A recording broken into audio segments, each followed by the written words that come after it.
Muchas gracias, Juan Enrique. Quería aprovechar para preguntaros también, ahora que hemos hablado de tema bueno, veíamos ayer ese dato a ver si encuentro gráfico por fin. Bueno, no lo tengo en pantalla, pero hablábamos ayer del dato de inflación, ese 6,5%. Claro, si estamos hablando ahora de estos dos regímenes, o bien de Goldilocks o bien de recesión, que pueden ser las dos posibilidades, ¿creéis que vamos a entrar en un terreno de deflación? ¿Podemos entrar realmente en un terreno? Porque hay gente que ya se está preocupando de decir, por un lado tenemos a los que dicen que no va a llegar al 2%, la inflación, ese objetivo de la FED, y por otro lado tenemos a los que dicen que la deflación va a ser mucho mayor y vamos a tener incluso para para finales de año 2022, caída de precios. ¿Cómo lo estáis viendo, Pedro? ¿Qué opción creéis que es más viable de cara a los últimos datos de inflación?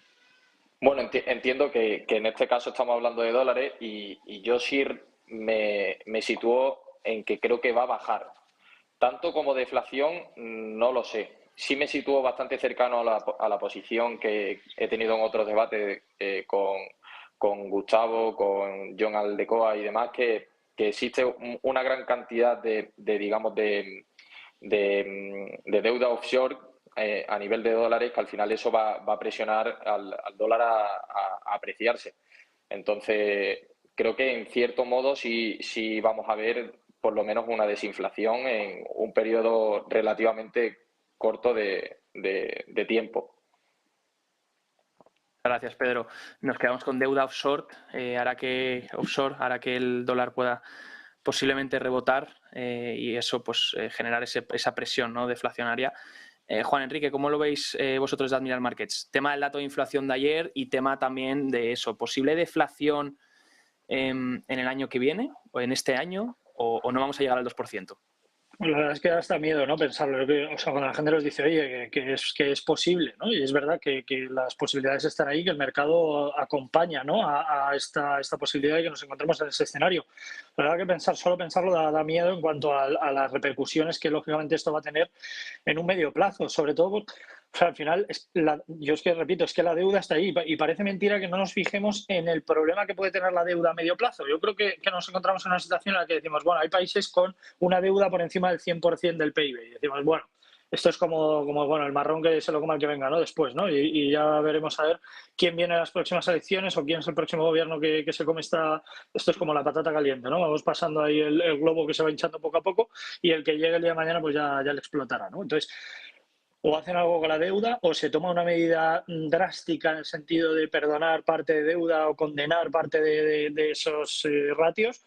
Obviamente nos encontramos en un escenario en el que lógicamente la inflación, si seguimos viendo la presión en la que nos encontramos ahora y el escenario en el que nos encontramos ahora, poco a poco irá recortando, pero lógicamente seguimos sin medidas adicionales. Es verdad que ahora nos encontramos con una China abierta que no teníamos anteriormente y esto ayuda a la economía a volver de nuevo, no a volver, pero sí a recuperar parte del escenario. Volvemos a ver mercado de fuera poder entrar, ¿no?, en un mercado de renta variable que antes no se aventuraba a esto porque hay cierta relajación en la situación actual. Pero es lo que decía antes, no nos olvidemos de las referencias macro a medio plazo, de las cifras adelantadas que hemos ido conociendo de venta de viviendas existentes, ya no las nuevas, sino existentes.